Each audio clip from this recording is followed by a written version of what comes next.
नमस्कार, मी निकिता. आपण पाहतायत LS मराठी. पाहुयात महत्त्वाच्या हेडलाईन्स. शिवसेना उद्धव ठाकरेंचीच आणि राष्ट्रवादी शरद पवारांचीच खासदार सुप्रिया सुळेंचं पक्षफुटीबाबत वक्तव्य. शिंदेंनी मनसेसारखा पक्ष स्थापन करायला हवा होता, सुळेंचं वक्तव्य. शिवसेना उद्धव ठाकरेंचीच सुप्रिया सुळेंच्या वक्तव्याला मुख्यमंत्री देवेंद्र फडणवीसांचं उत्तर. शिवसेना उद्धव ठाकरेंची नाही तर एकनाथ शिंदेंची, फडणवीसांचं सुळेंना प्रत्युत्तर. एनडीएवर टीका करणाऱ्यांनी आधी स्वतःचा इतिहास पाहावा. राहुल गांधी परदेशात जाऊन देशाची बदनामी करतात. राहुल गांधींच्या मोदींवर केलेल्या टीकेचं एकनाथ शिंदेंनी दिलं प्रत्युत्तर. राहुल गांधींद्वारे मोदींवर केलेल्या टीकेवर नितेश राणे आक्रमक. राहुल गांधींवर देश सोडायची वेळ आली आहे, त्यांचं पाकिस्तानला जाण्याचं तिकीट निघेल. नितेश राणेंचा राहुल गांधींवर हल्लाबोल. पुण्यात राज ठाकरेंचं पदाधिकाऱ्यांना मार्गदर्शन. जेनझींवर फोकस करा, पुढचं राजकारण जेनझींभोवती फिरणार, राज ठाकरेंची सूचना. बावनकुळे साहेब, तुम्ही काल व्यथित झालात, आम्हाला पण वाईट वाटलं. तुम्ही केलेली चूक 28 ऑगस्टच्या आत दुरुस्त करा. तुमच्यावर व्यंग करणार नाही, मनोज जरांगेंचं सूचक वक्तव्य. या हेडलाईन्स नंतर आता पाहूयात सविस्तर बातम्या. छत्रपती संभाजीनगरमध्ये मुख्यमंत्री देवेंद्र फडणवीसांच्या उपस्थितीत भव्य तिरंगा रॅली काढण्यात येणार आहे. प्रदेशाध्यक्ष रवींद्र चव्हाण यांच्यासह राज्यातील अनेक महत्त्वाचे नेते या रॅलीला उपस्थित राहणार आहेत. संभाजी पेठ येथील महात्मा ज्योतिराव फुले आणि सावित्रीबाई फुलेंच्या पुतळ्याला पुष्पहार अर्पण करून तिरंगा रॅलीला सुरुवात होणार आहे. त्यानंतर ही रॅली शहरातील प्रमुख मार्गांवरून मार्गक्रमण करत क्रांती चौकात पोहोचेल. तिरंगा रॅलीच्या पार्श्वभूमीवर मुख्य बाजारपेठेतील वाहतूक मार्गात बदल करण्यात आले आहेत.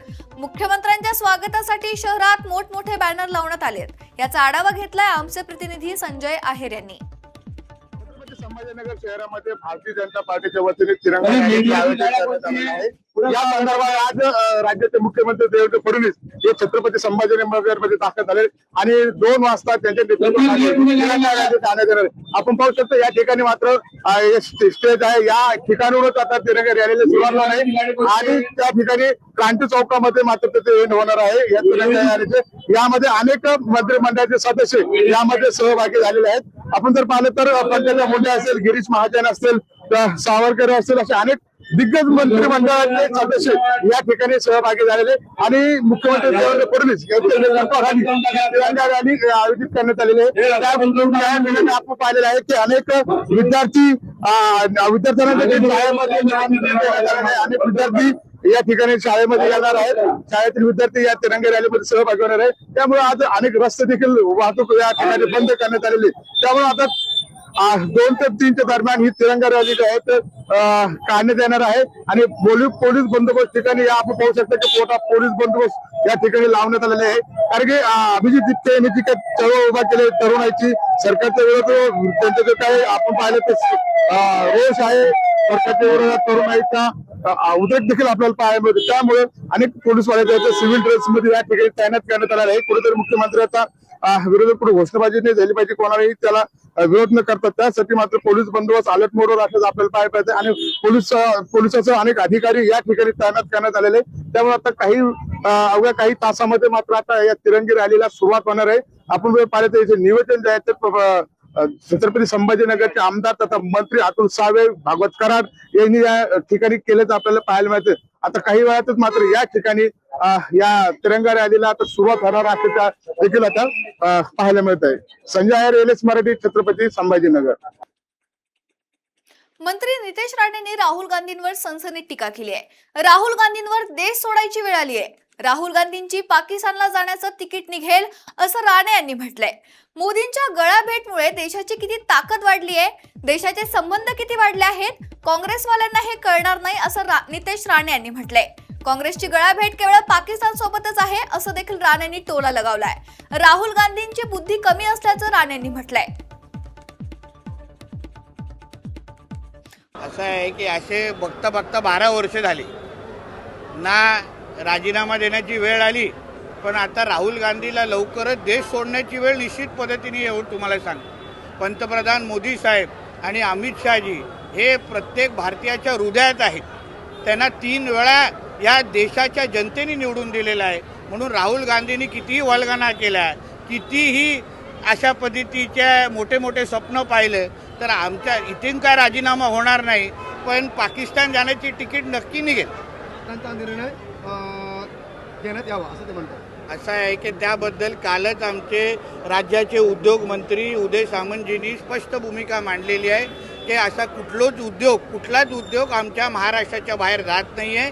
त्यांचे कुठलेही प्रश्न सोडवायचे असतील तर आमचे मुख्यमंत्री देवेंद्र फडणवीस साहेब सक्षम आहेत.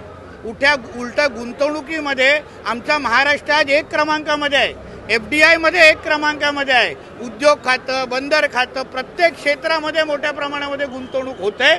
म्हणून अशी कुठल्याच बातमीवर, अफवांवर कोणी विश्वास ठेवू नये. पुण्यात तथाकथित भोंदूबाबांचा उपद्रव वाढत असल्याचा आरोप करण्यात आलाय. श्रद्धेच्या नावाखाली नागरिकांची फसवणूक होत असून श्रद्धेचा बाजार आणि दरबाराची फ्रँचायझी सुरू असल्याचा आरोप रेखा कोंडे यांनी केलाय. अंधश्रद्धा निर्मूलन कायदा अस्तित्वात असतानाही त्याची प्रभावी अंमलबजावणी होत नसल्याचा दावा करण्यात आलाय. मात्र अंधश्रद्धा नसावी आणि अशा प्रकारांना आळा घालण्यासाठी पोलिसांनी कठोर कारवाई करावी अशी मागणी रेखा कोंडे यांनी केली आहे. याबाबत रेखा कोंडे यांच्याशी बातचीत केली आहे आमचे प्रतिनिधी अमोल धर्माधिकारी यांनी. काका तात्या या नावाने गुरुवर्यांचे दरबार भरवले जात आहेत. स्वतःच्या घरामध्ये हे दरबार भरवले जातात. याला कुठलाही याच्यावरती प्रशासनाचा अंकुश नाही आहे. अंधश्रद्धा निर्मूलन कायदा 2013 मध्ये आपल्या या महाराष्ट्रामध्ये लागू करण्यात आला. मात्र तो किती प्रभावीपणे राबवला जातोय हे आत्ता स्पष्टपणे दिसतं की त्याचा कुठेही प्रभाव या कुठल्याही लोकांवरती राहिलेला नाहीये.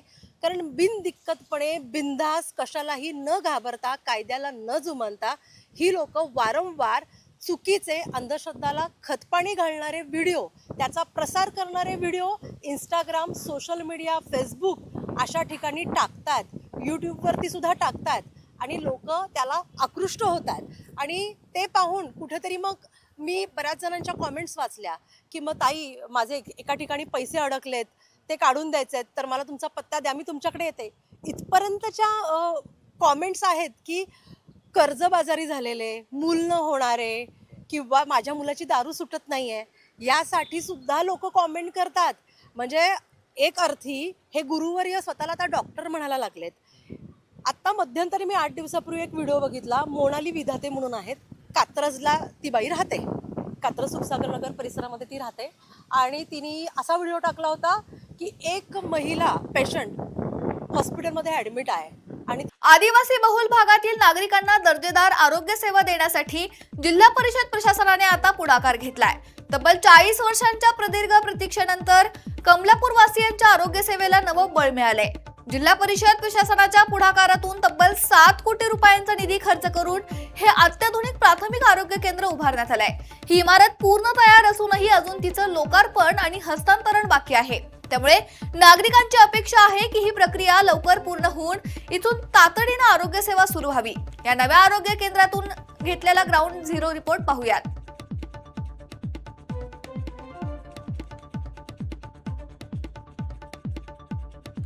गडचिरोली जिल्ह्यातील दुर्गम भागात नेहमीच आरोग्यविषयक नकारात्मक लोकांचा विचार असतो. या ठिकाणी असलेले रिक्त पदे असो किंवा आरोग्याच्या सोयीसुविधा यासाठी वारंवार चर्चा केली जाते. मात्र या व्यतिरिक्त गडचिरोली जिल्ह्यात तुम्हाला एक आज मी पॉझिटिव्ह गोष्ट दाखवणार आहे. आपण माझ्या पाठीमागे बघू शकता. आदिवासी बहुल दुर्गम भागात आज एक प्राथमिक आरोग्य केंद्राची सुसज्ज इमारत या ठिकाणी तयार झालेली आहे. जिल्हा परिषद प्रशासनाने पुढाकार घेऊन आता या ठिकाणी प्राथमिक आरोग्य केंद्राची सुसज्ज अशी इमारत तयार केलेली आहे. विशेष म्हणजे 7 कोटींच्या निधीतून हे सुसज्ज इमारत तयार करण्यात आली आहे. आपण आतमध्ये जाऊन या इमारतीत काय सुविधा आहे हे आता बघणार आहोत. एकूणच कमलापूर प्राथमिक आरोग्य केंद्र अंतर्गत एकूण 9 उपकेंद्रांचा समावेश आहे. या आरोग्य केंद्रांतर्गत येणारी लोकसंख्या ही तब्बल 20,000च्या घरात आहे.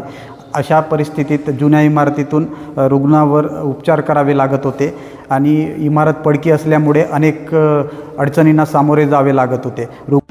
पुण्यातील डेक्कन परिसरातील नदीपात्रात महामेट्रोकडून दिवसाढवळा भराव टाकला जात असल्याचा आरोप मनसेने केलाय.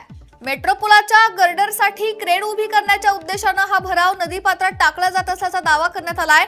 मात्र या कामासाठी आवश्यक परवानग्या घेतल्या नसल्याचा आरोप मनसेकडून करण्यात आलाय. भराव टाकणारे पोकलेन आणि डंपर मनसे कार्यकर्त्यांनी कसबा क्षेत्रीय कार्यालयात नेऊन जप्त केलाय. महामेट्रोकडे आवश्यक परवानगी नसल्याचा दावा मनसेने केलाय. मेट्रोच्या कामासाठी नदीपात्रात भराव टाकल्यानं नदीपात्र अरुंद होत असून भविष्यात पुराची परिस्थिती गंभीर होण्याची शक्यताही व्यक्त केली जाते। या संपूर्ण प्रकरणाचा आढावा घेतलाय आमचे प्रतिनिधी अमोल धर्माधिकारी यांनी। महाराष्ट्र विमान सेनेला शंका आहे, कारण आम्ही पर्यावरणाच्या विरोधात काम नाही करत, तर पर्यावरण वाचवण्यासाठी आम्ही काम करतोय। काल यांचं कामगिरी जी होती की डंपरने इथं आणून भराव टाकायचा, पण भराव टाकल्यामुळं पुणे शहरातल्या नदीचं प्रदूषण आणि इथलं पाण्याचा भराव टाकल्यामुळे पाणी पेटांमध्ये घुसतंय। हे सगळं थांबण्यासाठी आता तो जो गुन्हा दाखल झाला पाहिजे ही पोलिसांची जबाबदारी। आम्ही काल कलेक्टरांकडे पण गेलो होतो, जिल्हाधिकारी साहेब ते जितेंद्र डोडे काल बाहेर चाकणला होते। आज आम्ही त्यांची वेळ घेऊन त्यांच्याशी बोलणार आहे। गुन्हा दाखल झाला पाहिजे आणि पर्यावरणाच्या विरोधात काम करणारे जे महामेट्रो आहे आणि त्यांच्या संबंधित ठेकेदार आहे यांच्यावर कारवाई झाली पाहिजे। गुन्हा दाखल झाला पाहिजे अशी मागणी। पुन्हा एकदा ही दृश्य आपण पाहतोय की या ठिकाणी जो भराव टाकलेला होता तो पाण्याच्या प्रवाहामध्ये वाहून गेलेला आहे, पण तरी सुद्धा पुन्हा एकदा या ठिकाणी अशा पद्धतीचा भराव आहे तो टाकला जातोय। आणि हा भराव जर आपण पाहिला तर जे बांधकाम पाडलं जात आहे त्या बांधकामाचा जो भराव आहे, म्हणजे त्याला आपण मलबा म्हणतो, तो या ठिकाणी खरं तर आणून टाकला जात आहे। आणि जर पाण्याचा प्रवाह वाढला तर हा पुन्हा भराव या ठिकाणी राहील का नाही असा खरं तर प्रश्न आहे, कारण की पाण्याच्या प्रवाहामध्ये सगळ्या गोष्टी या वाहून जातात हे आपण पाहिलेलं आहे। त्यामुळे महामेट्रोकडून जो दावा करण्यात येतोय की हा भराव पुन्हा एकदा काम झाल्यानंतर उचलण्यात येणार आहे, तो मात्र प्रत्यक्षात राहतो का नाही हा सुद्धा प्रश्न आहे। आणि मनसेने दावा केलेला आहे की यामध्ये कोणत्याही प्रकारची परवानगी ही महामेट्रोने घेतलेली नाही आणि त्यामुळे गेल्या 24 तासांपासून जो पोकलेन डंपर ट्रक ज्या वस्तू या ठिकाणी होत्या, ज्या डंपर मार्फत हा भराव टाकला।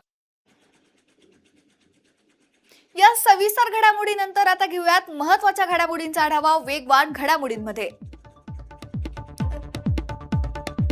राहुल गांधींचा आक्रमक पवित्रा, जोपर्यंत नरेंद्र मोदी राजीनामा देत नाहीत आणि अमित शहा पळून जात नाहीत तोपर्यंत आम्ही त्यांना रात्रभर जागते ठेवू, राहुल गांधी यांचं वक्तव्य। चाकणमधील कंपन्यांच्या प्रश्नांवर सुनेत्रा पवारांकडून दखल, सुनेत्रा पवारांच्या जिल्हाधिकारी आणि पोलीस अधीक्षकांना सूचना, सुनेत्रा पवार कंपन्यांच्या प्रश्नांवर या आठवड्यात घेणार बैठक। गुरुसाहेबांचा हात डोक्यावर असेल तर काहीही होऊ शकत नाही, हल्ल्यानंतर सुखबीर बादलांचं वक्तव्य, पंजाबची परिस्थिती बिघडवण्याचा कट, सुखबीर बादलांचा गंभीर आरोप। श्रीरामपूर हॉटेल व्यावसायिक आकाश दुबैया यांच्या हत्येला 1 महिना पूर्ण, उद्यापासून दुबैया यांच्या कुटुंबियांचे बेमुदत धरणे आंदोलन। पालघरमधील देहरे येथील आश्रमशाळेतील विद्यार्थिनींचा अंधारातून प्रवास, विद्यार्थिनींची पालघरच्या जिल्हाधिकारी डॉक्टर इंदुराणी जाखड यांच्याकडून दखल, महामंडळाकडे चौकशीचे आदेश। मुख्यमंत्री देवेंद्र फडणवीसांच्या नेतृत्वात छत्रपती संभाजीनगरमध्ये तिरंगा रॅली, हजारो नागरिकांचा रॅलीमध्ये सहभाग, पोलिसांचा कडेकोट बंदोबस्त। मालेगाव तालुक्यातील मोहपाडे येथे मेंढपाळांचा बिराड मोर्चा, अतिक्रमणाला जबाबदार असलेल्या अधिकाऱ्यांचं निलंबन करण्याची आंदोलनकर्त्यांची मागणी। बीडमध्ये आंदोलनांचा एल्गार, 72 जणांचा आत्मदहनाचा इशारा, जिल्हाधिकारी कार्यालयाला पोलीस छावणीचे स्वरूप प्राप्त। लातूरमध्ये लोकनेते दिवंगत विलासराव देशमुख यांच्या स्मृती दिनानिमित्त बाबळगाव येथे अभिवादन सभा, मोठ्या जनसमुदायाकडून आदरांजली अर्पण। पालघरमधील हुतात्मा चौकात हुतात्मा दिनानिमित्त पालघरवासियांकडून हुतात्म्यांना श्रद्धांजली, मोठ्या संख्येने नागरिक उपस्थित।